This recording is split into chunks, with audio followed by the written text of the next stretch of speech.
Vous avez l'air triste, monsieur. Venez rencontrer ma maman.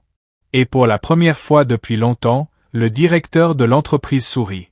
Et si, en un instant, vous perdiez tout, votre femme, votre fille, votre fortune et même votre nom? Et si vous touchiez le fond? Seul, humilié, brisé, oublié de tous. Et soudain, une petite fille dans un parc vous offre un sandwich et vous présente sa mère, une simple fleuriste, qui ne vous demande pas qui vous étiez, mais voit qui vous pouvez devenir. Avant de commencer cette histoire, écrivez en commentaire d'où vous nous regardez aujourd'hui. Ce jour-là, Alejandro Romana se demanda pour la première fois combien vaut une vie si plus personne ne vous attend. Le parc du Retiro était silencieux, les feuilles fanées tourbillonnaient lentement dans l'air, et les rares passants rentraient chez eux à la hâte. Sur un banc, dans un manteau qui ne tenait plus chaud, un homme était assis. On ne pouvait pas le reconnaître tout de suite. Mal rasé, effondré, épuisé. Pourtant, un mois auparavant, il ouvrait encore une conférence pour les investisseurs européens, avec un empire à ses côtés générant des milliards d'euros de chiffre d'affaires. Et maintenant, le vide.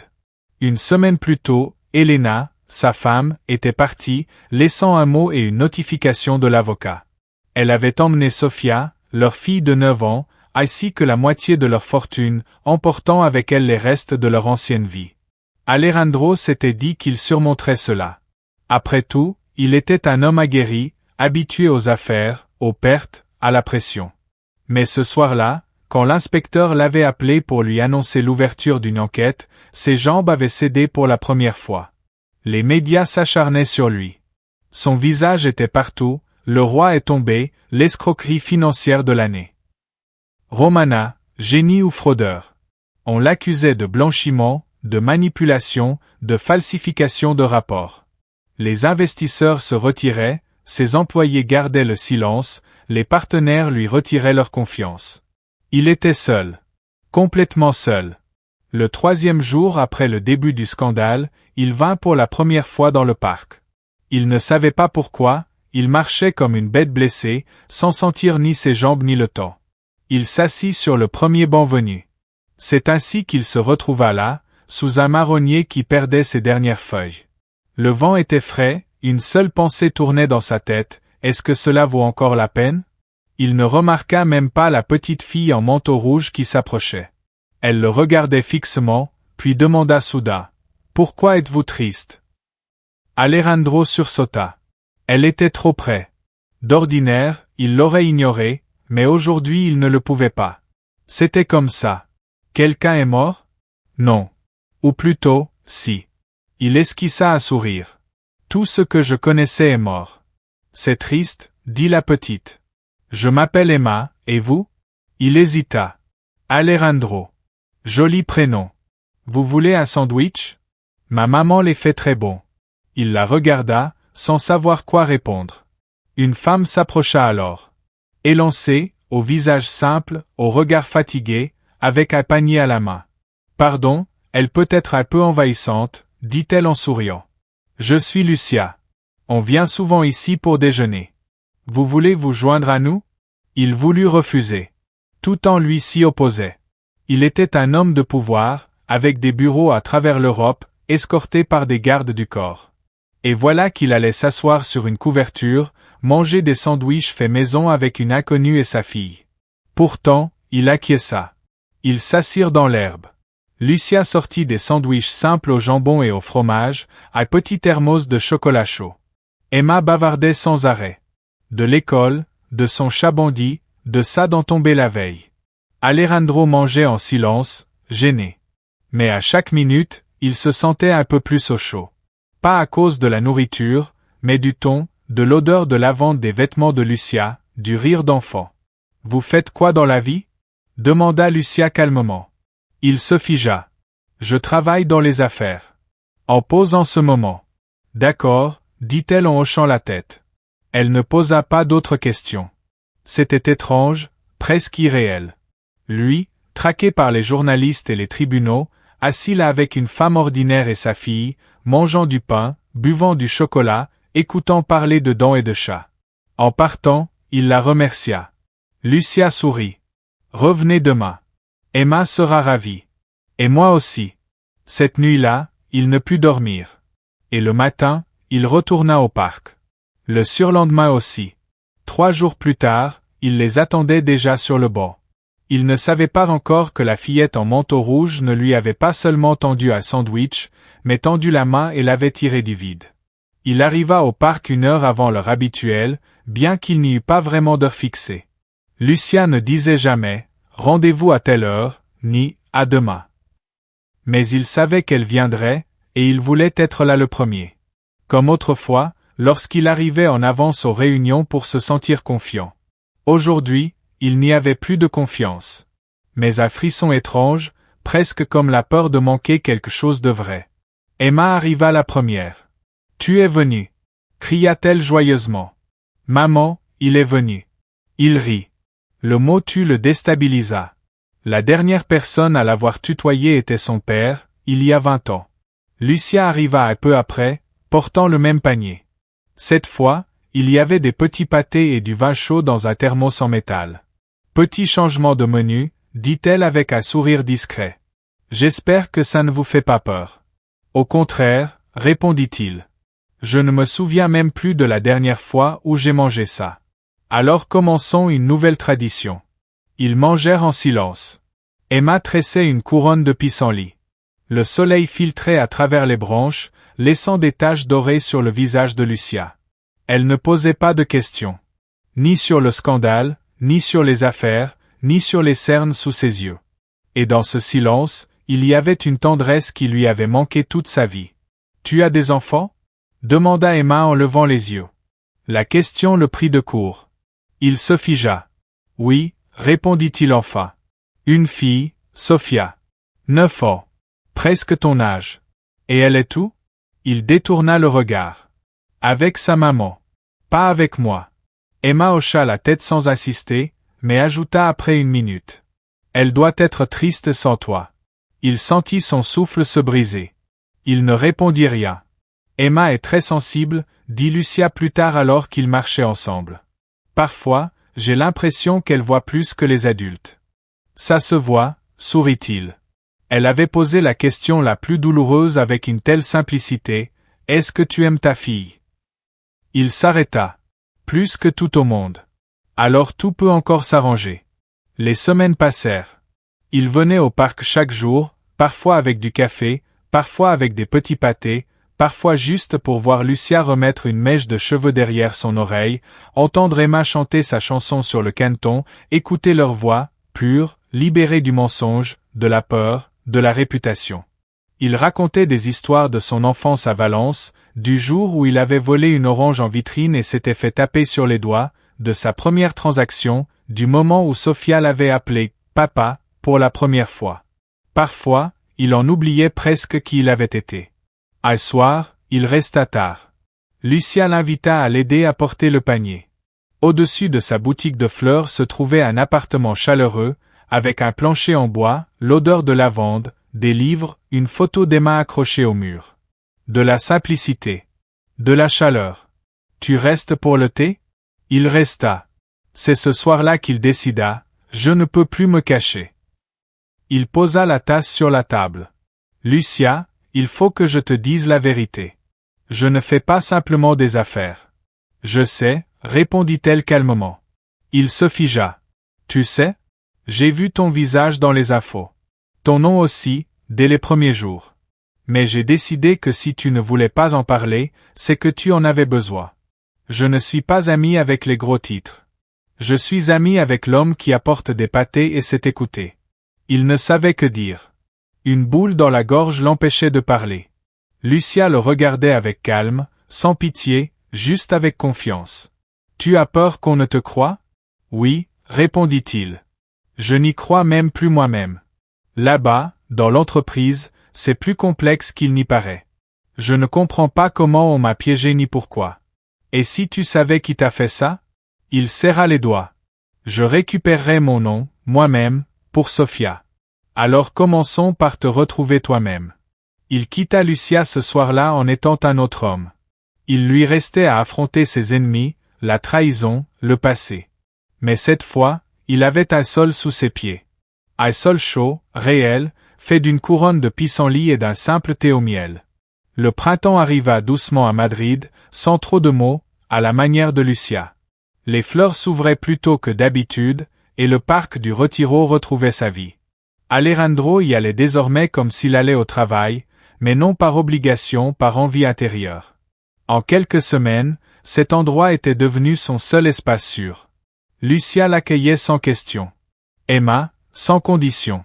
Et c'est dans ce silence accueillant qu'Alejandro commença à s'ouvrir, non pas parce qu'il était prêt, mais parce qu'il ne pouvait plus faire autrement. « Regarde » dit un jour Emma en lui tendant une couronne de marguerite. « C'est pour toi, pour le bonheur. » Il prit la couronne, sans savoir quoi dire.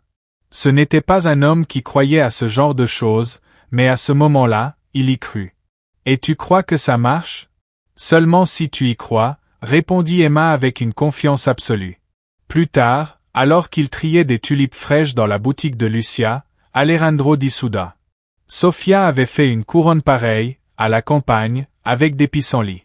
Ses cheveux étaient pleins de pollen et elle riait comme ça. Tu t'ennuies d'elle. Chaque jour, dit-il après un silence. Mais je n'ai même pas le droit de la voir. Tant que cette accusation existe, Elena se sert de tout contre moi. Mais tu n'as pas abandonné ? Il secoua la tête. Non, mais je ne sais pas par où commencer. Tout est embrouillé. Et surtout, je ne comprends pas qui a pu faire ça avec une telle précision. Lucia essuya ses mains et le regarda. Tu avais des ennemis ? Il sourit amèrement. Dans les affaires, il y en a beaucoup. Mais ce genre de coup ne vient que de l'intérieur. Quelqu'un savait où frapper. Et ton adjoint, Roberto ? Alejandro plissa les yeux. Roberto ? On travaille ensemble depuis le tout premier bureau. Ce n'est pas un traître. Il est déjà venu ici, au parc, à la boutique ? Alejandro se tendit. Pourquoi tu demandes ? Emma s'en est souvenue récemment. Début mars, un homme en manteau coûteux est venu ici. Il a dit que tu agissais de façon étrange. Il posait des questions sur toi. Il savait qu'on se voyait. Alejandro se redressa brutalement. Emma a dit à quoi il ressemblait ? Oui. Elle a dit qu'il sentait le tabac et le parfum, et qu'il avait une pochette avec le logo de Romana Industries. Dans la tête d'Alejandro, tout se mit en place. Roberto, si attentif aux détails, avait accès à tous les documents. C'est lui qui avait suggéré de contacter les nouveaux investisseurs, ceux qui avaient ensuite retiré les fonds. C'est lui qui l'avait convaincu de signer un contrat aux garanties douteuses. Alejandro se leva. Il faut que je vérifie les documents. Et que je retrouve une ancienne clé USB avec les données initiales de la transaction. Tu penses que c'est lui ? Je pense que j'ai été idiot. Il a toujours voulu plus, et un jour, il a compris qu'il pouvait tout prendre. Le lendemain, Alejandro engagea un auditeur privé, un de ceux qui n'apparaissent jamais dans les médias. Ils commencèrent par inspecter les systèmes internes de Romana Industries. La clé USB retrouvée à la maison confirma les soupçons. Les modèles financiers d'origine ne correspondaient pas à ceux envoyés aux investisseurs. Roberto avait falsifié les documents. C'est lui, dit Alejandro à Lucia 3 jours plus tard. Il voulait que je tombe, que je sois brisé, exclu, pour ensuite racheter ma part en prétendant sauver l'entreprise. Et tu peux le prouver ? Je suis en train de le faire. Je ne m'arrêterai pas. Il regarda Lucia. Mais sans toi et Emma, je n'aurais même pas remarqué que l'ennemi était tout près. Le lendemain matin, en arrivant au parc, Emma lui offrit à nouveau une couronne, cette fois en violette. Celle-ci, c'est pour la victoire, dit-elle. Il sourit. Il savait désormais que la victoire était possible. Tu es sûr de vouloir un affrontement direct ? Demanda son avocat en consultant les documents. Ce n'est pas qu'un procès. Ce sera une nouvelle vague dans la presse. Et si tu te trompes ?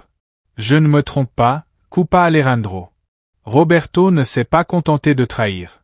Il a détruit ma réputation et mis ma fille en danger. Ça, je ne le pardonnerai pas. L'enquête avança rapidement. L'auditeur privé, connu pour son intégrité, rassembla un dossier prouvant la falsification des rapports financiers, des signatures contrefaites, de faux investisseurs. Toute la machination était brillante, mais elle comportait une erreur fatale. Roberto était trop sûr que jamais Alejandro ne se relèverait.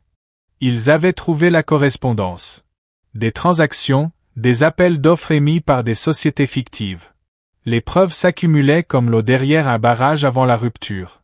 Il est venu chez moi, avait dit Alejandro un jour à Lucia.